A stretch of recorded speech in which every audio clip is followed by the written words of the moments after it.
BuukBug, stories that count. Horton Hatches the Egg. By Dr. Seuss.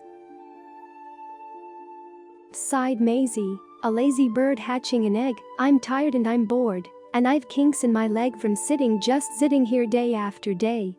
It's work. How I hate it. I'd much rather play.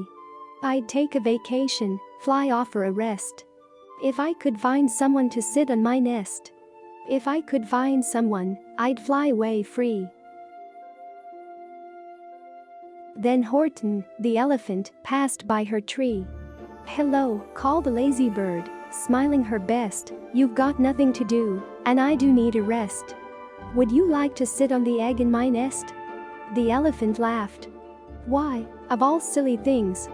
I haven't feathers and I haven't wings. Me on your egg? Why? That doesn't make sense. Your egg is so small, ma'am, and I'm so immense." "Tut, tut," answered Mayzie. "I know you're not small. But I'm sure you can do it. No trouble at all. Just sit on it softly. You're gentle and kind. Come, be a good fellow. I know you won't mind." "I can't," said the elephant. "Please," begged the bird. "I won't be gone long, sir. I give you my word. I'll hurry right back. Why? I'll never be missed." "Very well," said the elephant, "since you insist you want a vacation. Go fly off and take it. I'll sit on your egg and I'll try not to break it. I'll stay and be faithful. I mean what I say." "Toodaloo," sang out Mayzie and fluttered away. "The first thing to do," murmured Horton. "Let's see, the first thing to do is to prop up this tree. And make it much stronger. That has to be done before I get on it. I must weigh a ton." Then carefully, tenderly, gently he crept up the trunk to the nest where the little egg slept. Then Horton the elephant smiled. "Now that's that." And he sat. And he sat. And he sat. And he sat. And he sat all that day and he kept the egg warm, and he sat all that night through a terrible storm. It poured and it lightninged. It thundered. It rumbled. "This isn't much fun," the poor elephant grumbled. "I wish he'd come back. 'Cause I'm cold and I'm wet. I hope that Mayzie bird doesn't forget." But Mayzie, by this time, was far beyond reach, enjoying the sunshine way off in Palm Beach. And having such fun, such a wonderful rest. Decided she'd never go back to her nest. So Horton kept sitting there, day after day. And soon it was autumn. The leaves blew away. And then came the winter. The snow and the sleet. And icicles hung from his trunk and his feet. But Horton kept sitting, and said with a sneeze, "I'll stay on this egg and I won't let it freeze. I meant what I said and I said what I meant. An elephant's faithful 100%. So poor Horton sat there the whole winter through, and then came the springtime with troubles anew. His friends gathered round and they shouted with glee, "Look! Horton the elephant's up in a tree." They taunted. They teased him. They yelled, "How absurd! Old Horton the elephant thinks he's a bird." They laughed and they laughed. Then they all ran away. And Horton was lonely. He wanted to play.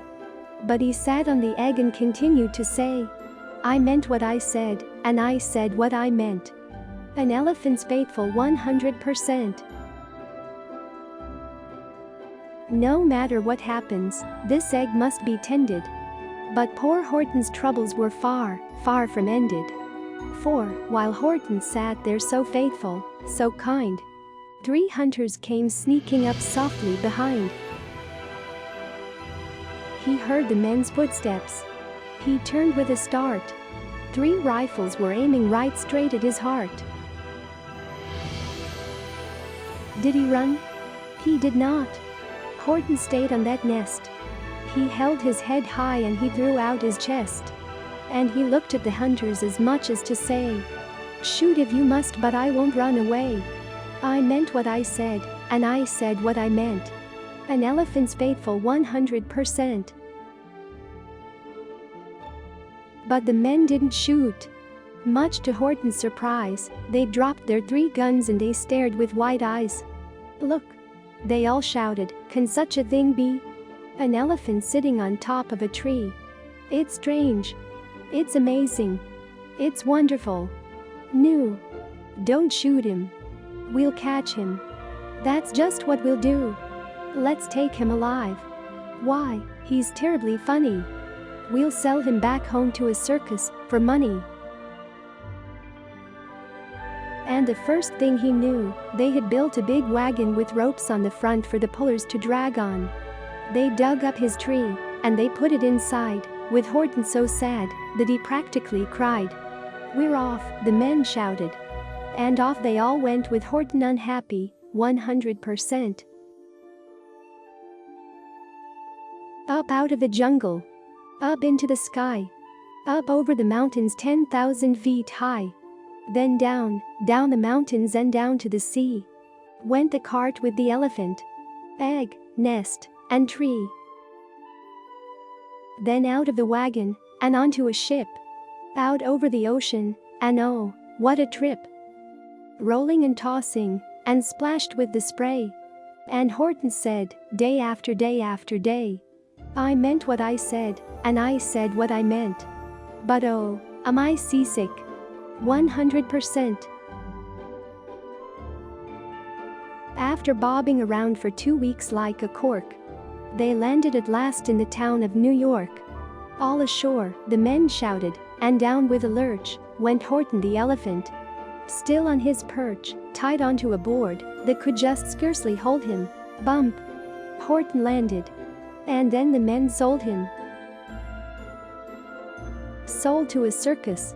Then week after week, they showed him to people at 10 cents a peek. They took him to Boston, to Kalamazoo, Chicago, Oaxaca, and Washington too, to Dayton, Ohio, St. Paul, Minnesota, to Wichita, Kansas, to Drake, North Dakota. And everywhere thousands of folks flocked to see and laugh at the elephant up in a tree. Poor Horton grew sadder the farther he went.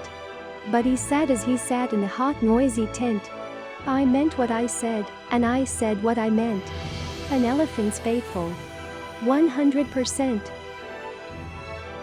Then one day the circus show happened to reach a town way down south, not so far from Palm Beach. And, dawdling along way up high in the sky, who of all people should chance to fly by, but that old good-for-nothing bird, Runaway Mayzie. Still on vacation and still just as lazy. And, spying the flags in the tents just below, she sang out, "What fun! Why, I'll go to the show." And she swooped from the clouds through an open tent door. "Good gracious," gasped Mayzie, "I've seen you before." Poor Horton looked up with his face white as chalk. He started to speak, but before he could talk, there rang out the noisiest ear-splitting squeaks from the egg that he'd sat on for 51 weeks. A thumping. A bumping. A wild alive scratching. "My egg," shouted Horton. "My egg. Why, it's hatching." "But it's mine," screamed the bird, when she heard the egg crack. The work was all done. Now she wanted it back. "It's my egg," she sputtered. "You stole it from me. Get off of my nest and get out of my tree." Poor Horton backed down with a sad, heavy heart. But at that very instant, the egg burst apart. And out of the pieces of red and white shell, from the egg that he'd sat on so long and so well, Horton the elephant saw something whiz. It had ears and a tail, and a trunk just like his. And the people came shouting, "What's all this about?" They looked. And they stared with their eyes popping out. Then they cheered, and they cheered, and they cheered more and more. They'd never seen anything like it before. "My goodness! My gracious!" they shouted. "My word! It's something brand new. It's an elephant bird. And it should be like that. Because Horton was faithful. He sat and he sat. He meant what he said and he said what he meant. And they sent him home. Happy, 100%.